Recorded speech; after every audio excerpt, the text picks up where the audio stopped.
Together, growing in faith, changing communities. Together, growing in faith. My dear brothers and sisters, I would like us to reflect on the Gospel of John chapter 1 from verse 6 to verse 28. There was a man who was sent from God. His name was John. He came to give testimony, to bear witness to the light and to the truth. And so the question that I would like us to embark on this morning is the question that they posed to John. Who are you? Who am I? This is a philosophical question, but also it is a question about our own existence. It is a question about our own life. It is a question about our own identity. It is a question about our own faith. Who are you? Who am I? Let us strip ourselves of all the titles. You are a father, take that away. You are a sister, take that away. You are a mother, take that away. A husband, and the list goes on. What will remain of us when all these titles are removed? When all the accolades are taken away? When all the achievements are stripped of us? What remains then the real me? Who am I? There is a question, dear brothers and sisters, that leads us into introspection. It is a question that demands that I sit comfortably with myself. It is a question that demands I look into who I am and I try to understand the person that comes out of that. It is a question that demands that I have crucial conversations with myself. And as I was looking at this, immediately came into my mind the Gospel of John chapter 15. It is a young man who leaves home.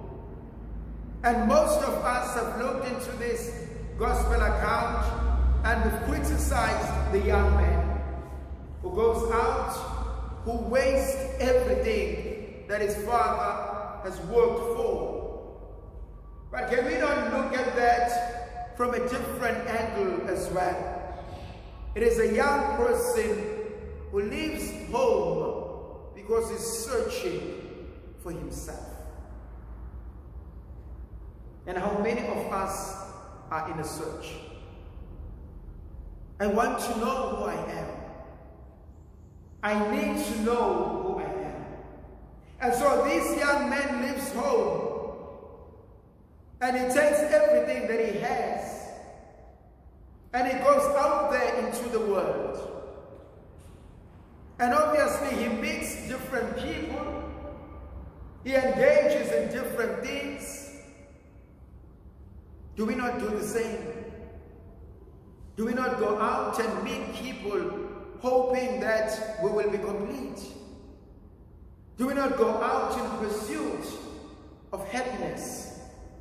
Do we not go out into relationships hoping that we will be loved, hoping that we will be accepted, hoping that we will be healed? Do we not engage in things with people that we never thought we would ever engage with?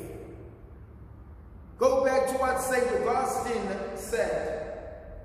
Our hearts are restless, and they will never find rest until they find it.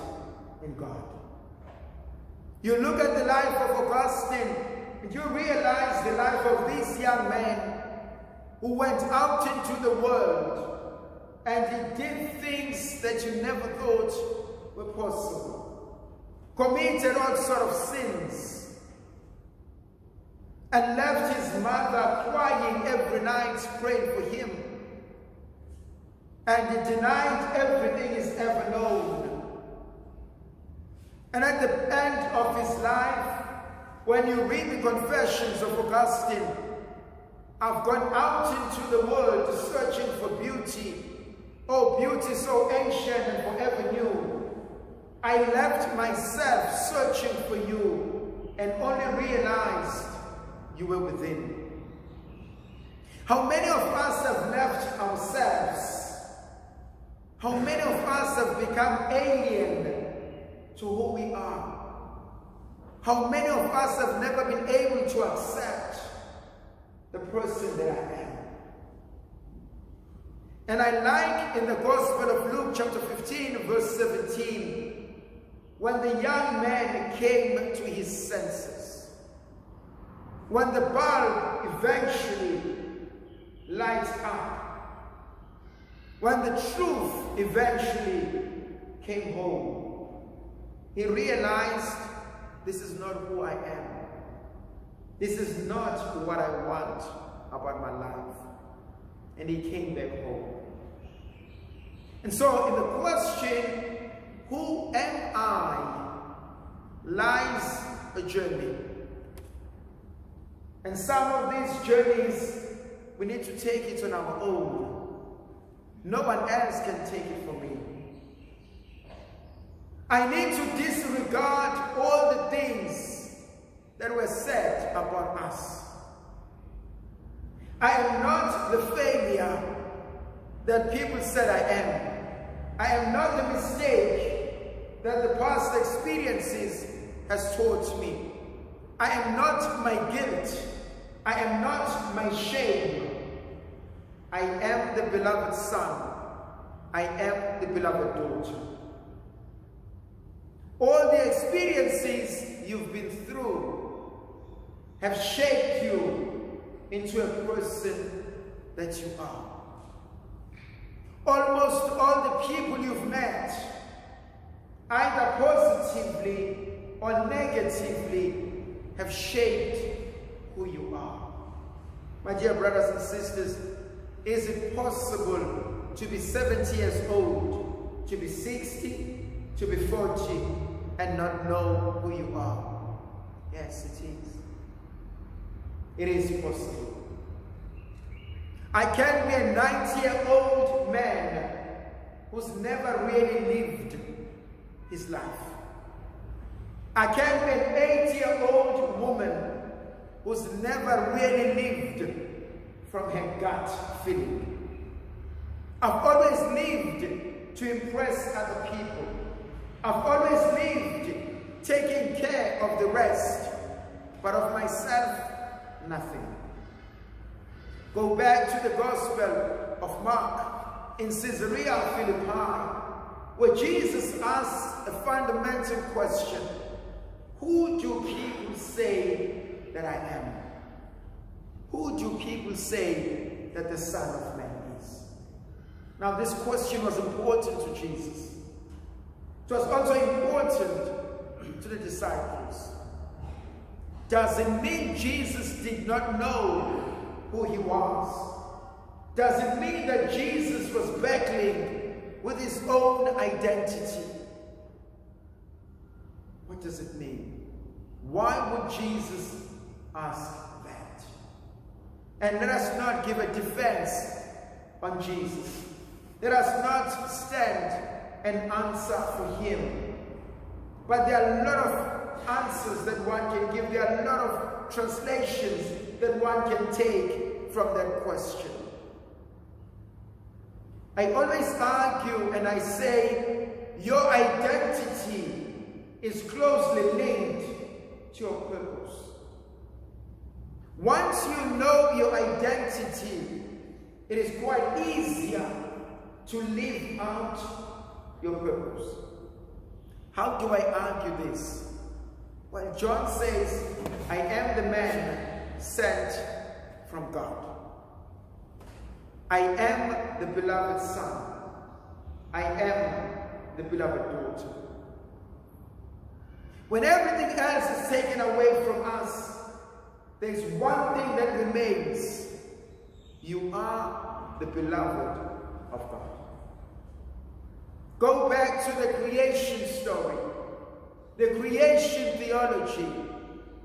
In Genesis chapter 1, verse 26 and 27.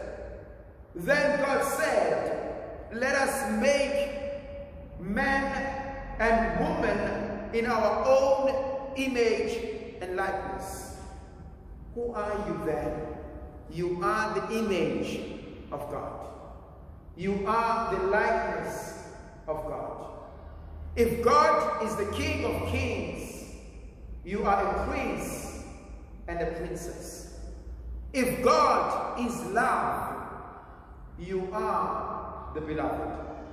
Go back to that beautiful hymn of St. Paul to the Corinthians in chapter 13.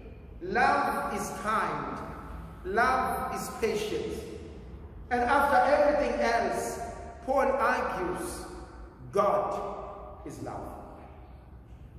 You and I, brothers and sisters, are made in love, by love, in order to love.